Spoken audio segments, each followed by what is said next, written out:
Hello everyone, welcome back to my channel. भाई इस video में सारी चीज़ें डिस्कस करेंगे, जितने भी एसएससी में चीज़ें भी हो रही हैं, जैसे सीजीएल का रिजल्ट कब आएगा, सिलेक्शन पोस्ट का रिजल्ट कब आएगा, फिर आपके एमटीएस के एग्जाम कब होंगे। बहुत सारी चीज़ें आपकी अभी थी जिसका अपडेट मेरे को देना था। और अभी आपकी जो एसएससी की वैकेंसी डिक्रीज होने वाली थी भाई, उसके ऊपर भी बहुत बड़ी खुशखबरी अभी मैं सुनाने वाला हूँ। हालांकि बहुत बच्चों को पता चल गई होगी। बाकी अभी जो है भाई एसएससी के 2025 के एग्जाम का पहला रिजल्ट आ गया भाई। फाइनली आपका स्टेनो का रिजल्ट आ गया है। और जैसे को इससे पहले आपका सिलेक्शन पोस्ट एग्जाम हुआ था, लेकिन उसका री एग्जाम हुआ था, तो हो सकता है कि इसके बाद अब जो है अगला नंबर सिलेक्शन पोस्ट का ही होगा। तो उसका रिजल्ट कब तक आ सकता है, सीजीएल का कब तक आ सकता है, तो सारी चीज़ें इसमें डिस्कस करेंगे। तो भाई पहले तो इस वीडियो को पहले आप जल्दी से जाओ और लाइक कर दो, ठीक है, क्योंकि ये बहुत ज़्यादा इन्फॉर्मेटिव वीडियो आपके लिए होने वाली है। और इसके अलावा मैं बता देता हूँ, मैं अभी करंट अफेयर तैयार कर रहा हूँ। आपके सीपीयू के एग्जाम अभी स्टार्ट होने वाले हैं, आपको पता है 9-10 तारीख से, तो 9 तारीख से शायद से, है ना। तो भाई सिलेक्शन उसमें जो आपकी करंट अफेयर का वेटेज रहेगा अच्छा खासा रहेगा, क्योंकि जीके के 50 क्वेश्चन आपके रहेंगे, ठीक है।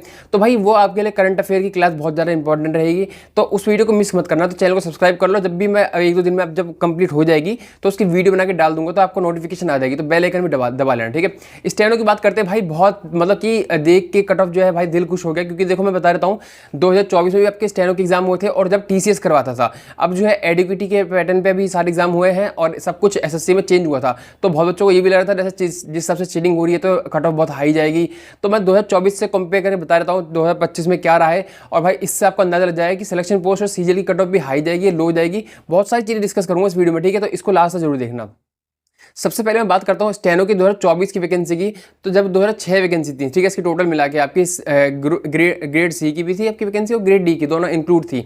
तो ग्रेड सी की जो आपकी कट ऑफ गई थी 148.5 गई थी, और मैं यूआर की बात करूंगा तो उससे आपका अंदाजा लग जाएगा। बाकी भी कैटेगरी में उसी के हिसाब से कट ऑफ आती है। ग्रेड सी की और ग्रेड डी की मैं बता रहा हूँ कट ऑफ। तो ग्रेड सी की तो 148.5 गई थी, और आपकी ग्रेड डी की 131 गई थी, ठीक है।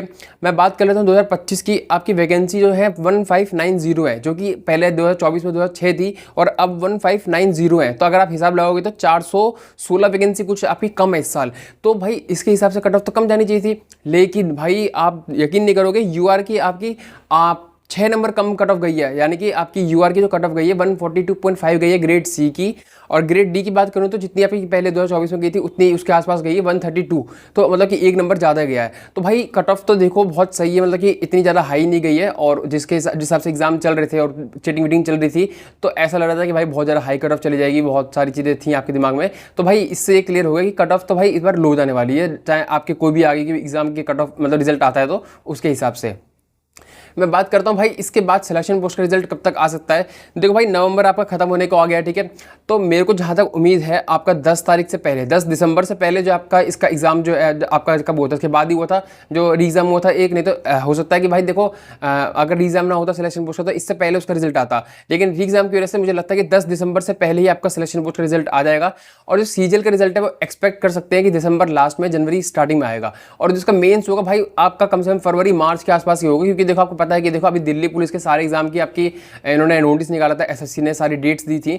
तो वो आपके एग्जाम जो है जनवरी के लास्ट तक चलने वाले हैं। और मैंने एक अपनी शॉर्ट में बना के बोला भी था कि भाई एमटीएस के जो आपके एग्जाम होंगे वो आपके फरवरी स्टार्टिंग में ही होंगे। फरवरी स्टार्टिंग में लिख के ले लो, स्टार्टिंग फरवरी की स्टार्टिंग में ही होंगे। और उसके बाद जो आप कल रात को आरबीई वो शुभम जैन सर जो वीडियो लेके आए थे, उन्होंने भी उसमें वही चीज पॉइंट बोली जो मैंने बोला था कि दिल्ली पुलिस के बाद ही आपके सारे एग्जाम होंगे, क्योंकि जब दिल्ली पुलिस के एग्जाम होंगे तो सेंटर तो खाली होंगे नहीं। तो आपके एमटीएस के एग्जाम हो या सीजीएल मेंस के एग्जाम हो, वो फरवरी के आसपास ही होने वाले हैं। और हो सकता है कि एमटीएस के पहले लगेंगे, ठीक है। एमटीएस के भाई लंबे चलेंगे, क्योंकि आपको पता है फॉर्म बहुत ज़्यादा भरे जाते हैं। तो 15-20 तारीख तक एमटीएस के चलेंगे फरवरी तक, और उसके बाद जो है फरवरी एंड में या मार्च स्टार्टिंग में आपका जो है सीजीएल मेंस हो सकता है। और सबसे बड़ी खुशखबरी तो ये है कि जो आपकी कुछ पोस्ट थी ऑफिस सुपरिटेंडेंट की, ओएस वाली जो पोस्ट थी, जो बहुत ज़्यादा आपका एक नोटिस निकला था कि भाई वैकेंसी कम हो गई है, फिर तो वैकेंसी आधी रह जाएंगी, क्योंकि आपको पता है कि ओएस की इस बार बहुत ज़्यादा पोस्ट आपकी जो पहली बार एक तो इंक्लूड हुई थी, और बहुत ज़्यादा पोस्ट आई थी इस बार, ठीक है। और अच्छे खासे लेवल ग्रेड पे की थी वो पोस्ट। तो एसएससी की तरफ से नोटिस आ गया है कि ऐसा कुछ भी होने वाला है कि आपकी जो पोस्ट थी वो रहेंगी, और 14-15 हज़ार आपकी और टेंटेटिव वैकेंसी है। हो सकता है कि बढ़ के आपकी 16-17 हज़ार वैकेंसी हो सकती है। 16-17 भी होंगी तो 15 तो आराम से हो जाएंगी। तो उसके हिसाब से प्री का रिजल्ट निकलने वाला है। और मैंने आपको पहले भी बोला था कि भाई बेशक वैकेंसी कम हो गई है, लेकिन जो प्री का रिजल्ट होगा वो आपकी टेंटेटिव वैकेंसी होती है उसके बिहाफ पे निकलता है। तो अगर 14,000 के हिसाब से निकालें, देखो अभी स्टेनो में तो देखो इनकी जो आपकी टाइपिंग वगैरह होती है तो उसके हिसाब से जो है ज़्यादा बच्चे लेते हैं, 10-20 गुना नहीं लेते, ज़्यादा मतलब 20 गुना 15 गुना ऐसे लेते हैं। तो सीजीएल के अगर हम मान के चले 10 गुना भी लेते हैं तो 1.5 लाख बच्चे आपके मेंस देने वाले हैं। तो कट ऑफ आपकी वही रहेगी जो मैंने आपको पहले बताई थी। अगर आपने नहीं देखी होगी वीडियो तो आप जाके देख सकते हो, चैनल पर भी पड़ी हुई है। तो सीजीएल के लिए आपको भाई मतलब कि इतना ज़्यादा हाई सोच के मत चलो कि इतनी हाई कट ऑफ जाएगी। मेरे हिसाब से अगर नॉर्मलाइजेशन के बाद अगर देखें, क्योंकि इसमें भी नॉर्मलाइजेशन में अच्छा खासा नंबर बच्चों को मिला है, ठीक है, 10-15 नंबर का बच्चों को नॉर्मलाइजेशन मतलब फायदा मिला है। और ये तो स्टेनो का तो कम दिन में एग्जाम होता है, तो जो जब कम दिन में एग्जाम होता है तो कम शिफ्ट में होता है तो नॉर्मलाइजेशन भी कम मिलता है। तो सीजीएल तो आपको पता कि भाई बहुत लंबा चला था, काफ़ी शिफ्ट में एग्जाम थे उसके। तो मेरे हिसाब से 15-20 नंबर तो उसमें भी कहीं ना कहीं हार्ड शिफ्ट में नॉर्मलाइजेशन मिलेगा। तो आपके हार्ड शिफ्ट में अगर आपके कम नंबर भी थे तो मैंने आपको पहले ही बोला था कि मेंस की तैयारी करते रहो। बात करता हूँ जीडी के एग्जाम की। भाई जीडी के एग्जाम का आपका मेरे को भी इतना अपडेट है पता नहीं है कि क्या चल रहा है उसमें क्या नहीं, तो जीडी का भाई अपने हिसाब से देख लेना। बाकी आरआरबी एनटीपीसी के भी अभी एग्जाम के आपके फॉर्म निकले हुए थे तो वो भर दिया होगा आपने, और अगर आपने भर दिया तो बताना कि कौन से जोन से भरा है, ठीक है। तो उसके लिए भी मैं कुछ क्लासेज जो है बहुत बच्चे कह रहे थे मैथ के लिए, तो मैथ की क्लासेस में लेके आने की सोच रहा था। अगर आप इस वीडियो पर अच्छे खासा रिस्पॉन्स दिखाते हो, लाइक वगैरह करते हो, तो मैं उसके लिए भी एक जो है अच्छे से एक मैथ की सीरीज चलाएंगे जो कि आपको फायदा करेगी आरआरबी एनटीपीसी के एग्जाम में। और सिर्फ आरआरबी के एग्जाम में नहीं, आपके एसएससी के भी एग्जाम की मैथ सेम रहती है, ठीक है। हो सकता है कि देखो एडवांस मैथ जो है आपकी रेलवे में कम आती है, लेकिन आपकी सीजीएल वगैरह इन सब में आती है अच्छी खासी। तो आपको इसमें इस वाली सीरीज से, मैथ की सीरीज से बहुत फायदा मिलेगा। करंट अफेयर का मैंने आपको बता दिया भाई, आपको मैं बहुत बेहतरीन एकदम मतलब कि आपको बस उतनी करंट अफेयर करनी है। अगर आपने ऐसा पूरे साल, जैसे बहुत बच्चे होते हैं पूरे साल नहीं करते हैं करंट अफेयर, फिर वो पीडीएफ वगैरह पढ़ते हैं, तो पीडीएफ भी बहुत ज़्यादा हेक्टिक हो जाती है, क्योंकि पीडीएफ में पूरी आपकी A to Z मतलब कि करंट अफेयर अगर देखते हो तो बहुत ज़्यादा मतलब कि 50-100 पेज की आपकी करंट अफेयर रहती है। लेकिन इसमें मैं 100 क्वेश्चन में आपकी पूरी करंट अफेयर कवर कर दूंगा, ताकि आपको जो है ज़्यादा करंट अफेयर करने की जरूरत ना पड़े। बस एग्जाम ओरिएंटेड ही मैंने आपको तैयार कर रहा हूँ, जो आपके सीजीएल वगैरह CHSL में एग्जाम में करंट अफेयर जिस टाइप से आ रही है उसके हिसाब से ही। बाकी मैं बात करता हूँ CHSL के आंसर की, तो देखो अभी आपके एग्जाम तो अभी खत्म हुए नहीं है। तो जब भी आपके ऐसे एग्जाम खत्म होते हैं, जैसे आपको मेरे को इसकी डेट लास्ट डेट शायद 30 तारीख है, ठीक है। तो एसएससी CHSL की लास्ट डेट भाई मेरे को पता नहीं, बार देख लेते हैं, ठीक है।